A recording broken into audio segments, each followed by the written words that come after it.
மாவையின் புகழுடலுக்கு அனுர அஞ்சலி. யாழில் அர்ச்சுனாவின் பேச்சை இடைநிறுத்திய ஜனாதிபதி அனுர, சபையில் சலசலப்பு. கிளிநொச்சியில் மேல்குடியேறிய மக்களின் தேவைப்பாடுகள் குறித்து கலந்துரையாடல். மர்மமான முறையில் கொலை செய்யப்பட்டுள்ள இளம் ஆசிரியை. நதியில் விழுந்த அமெரிக்க விமானங்கள், இந்திய பிரதமர் மோடி இரங்கல். சீனாவின் புதுமையான கொடுப்பனவு. New Rangaraj Thanga Surangam, Markham and Steeles, 6055 Steeles Avenue East, C102. தொடர்பான விரிவான செய்திகள். கடந்த அரசாங்கங்களின் காலத்தில் நடைபெற்றுள்ள மோசடி, சட்டவிரோத சொத்து குவிப்பு விடயங்களுடன் தொடர்புடைய 11 வழக்குகள் தற்போதைக்கு தூசு தட்டப்பட்டுள்ளதாக அறிய கிடைத்துள்ளது. இதன்படி முன்பு நடைபெற்றுள்ள ஊழல், மோசடி மற்றும் சட்டவிரோத சொத்து குவிப்பு விடயங்கள் தொடர்பில் வழக்குகள் பதியப்பட்டு பின்னர் விசாரணைகள் நிறுத்தி வைக்கப்பட்டிருந்த 11 வழக்குகளையே மீண்டும் முன்னெடுக்க தற்பொழுது தீர்மானிக்கப்பட்டுள்ளது. அதன் பிரகாரம் 4 வழக்குகளின் விசாரணைகளை நிறைவு செய்துள்ள குற்றப்புலனாய்வு பிரிவின் போலீசார் சட்டமா அதிபரின் ஆலோசனைகளுக்காக அவற்றை அனுப்பி வைத்துள்ளனர். மேலும் 4 வழக்குகள் தொடர்பான கோப்புகள் லஞ்சம் மற்றும் ஊழல் ஒழிப்பு ஆணைக்குழுவுக்கு அனுப்பி வைக்கப்பட்டுள்ளன. ஏனைய 3 வழக்குகள் தொடர்பிலும் துரிதமான விசாரணைகள் முன்னெடுக்கப்பட்டுள்ளன.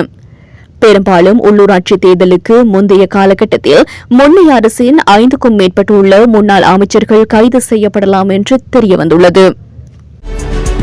கிளிநொச்சி பச்சிலைப்பள்ளி பிரதேச செயலாளர் பிரிவுக்குட்பட்டுள்ள பகுதிகளில் இடம்பெயர்ந்த மக்களினுடைய மேல்குடியேற்றம் மற்றும் மேல்குடியேறிய மக்களினுடைய தேவைப்பாடுகள் தொடர்பில் ஆராயும் கலந்துரையாடல் ஒன்று இடம்பெற்றுள்ளது.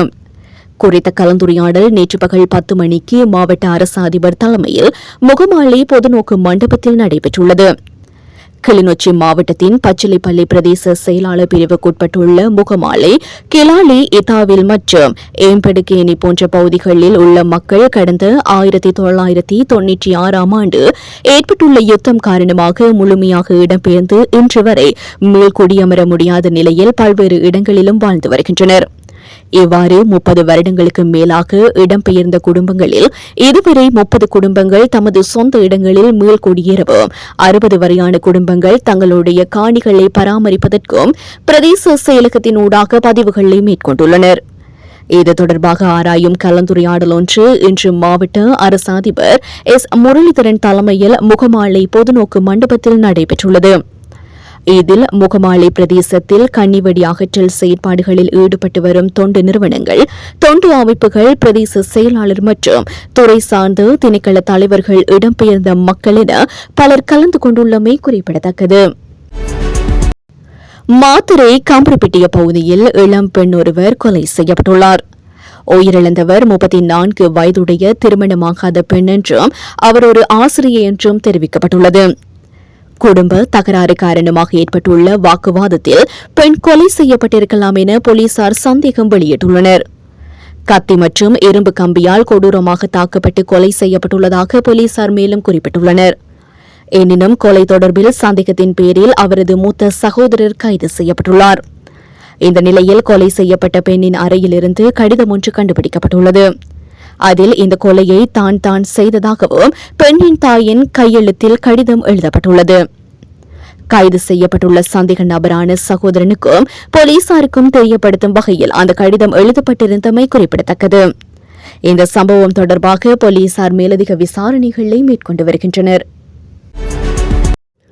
மறைந்த தமிழரசு கட்சியின் மூத்த தலைவர் மாவை சேனாதிராஜாவின் உடலுக்கு ஜனாதிபதி அனுரகுமார திசாநாயக்க அஞ்சலி செலுத்தியுள்ளார். யாழ்ப்பாணத்திற்கு அனுரகுமார திசாநாயக்க இன்று விஜயம் செய்திருந்த நிலையில் நேரில் சென்று அஞ்சலி செலுத்தியுள்ளார். மாவை சேனாதிராஜாவின் புகழுடல் அஞ்சலிக்காக யாழ் மாவட்டபுரத்தில் உள்ள அவரது இல்லத்தில் வைக்கப்பட்டுள்ளது.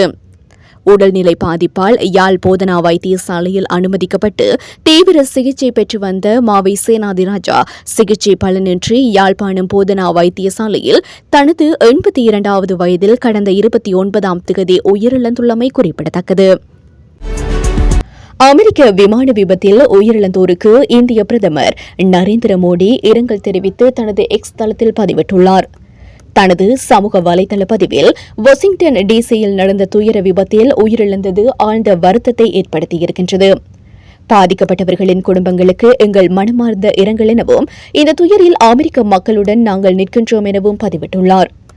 64 பேருடன் சென்ற அமெரிக்க பயணிகள் விமானம் ரேகன் தேசிய விமான நிலையத்திற்கு அருகே நடுவானில் ஒரு ராணுவ உலங்கு வானூர்தியுடன் மோதி போடோமாக் நதியில் வீழ்ந்து விபத்துக்குள்ளாகியுள்ளது. இந்த நிலையில் மீட்புக் குழுக்கள் இதுவரை நதியிலிருந்து சுமார் 18 பேரின் சடலங்களை மீட்டுள்ளதாக சர்வதேச ஊடகங்கள் தெரிவிக்கின்றன. அத்தோடு உறைபனி நிலையில் தீயணைப்பு படகுகளும் சுழியோடிகளும் தேடுதல் மற்றும் மீட்பு பணிகளை தொடர்ந்து மேற்கொண்டு வருகின்றனர். அமெரிக்காவில் வானில் பறந்து கொண்டிருந்த அமெரிக்கன் ஏர்லைன்ஸ் நிறுவன விமானம் ஒன்று அமெரிக்க ராணுவ பிளாக்காக் உலங்கு வானூர்தியுடன் நேருக்கு நேர் மோதி விபத்துக்குள்ளாகியுள்ளது.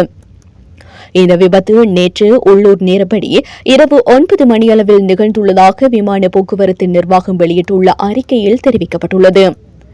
விமான விபத்தை அடுத்து ரொனால்ட் ரீகன் தேசிய விமான நிலையத்தில் அனைத்து விமான சேவைகளும் நிறுத்தப்பட்டுள்ளதாக அதிகாரிகள் தெரிவித்துள்ளனர்.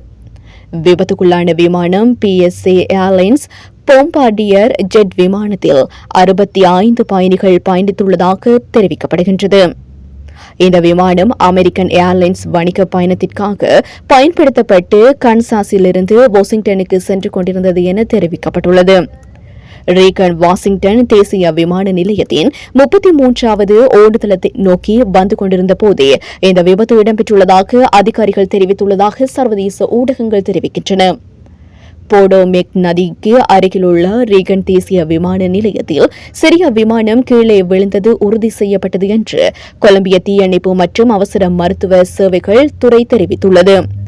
இதனையடுத்து வாஷிங்டன் டிசியின் அவசர சேவை பிரிவினர் ரீகன் தேசிய விமான நிலையத்திற்கு திரண்டுள்ளனர். 10க்கும் மேற்பட்டோர் தீயணைப்பு வாகனங்கள் மற்றும் ஆம்புலன்ஸ் வாகனங்கள் விமான நிலையத்தில் நிறுத்தப்பட்டுள்ளன.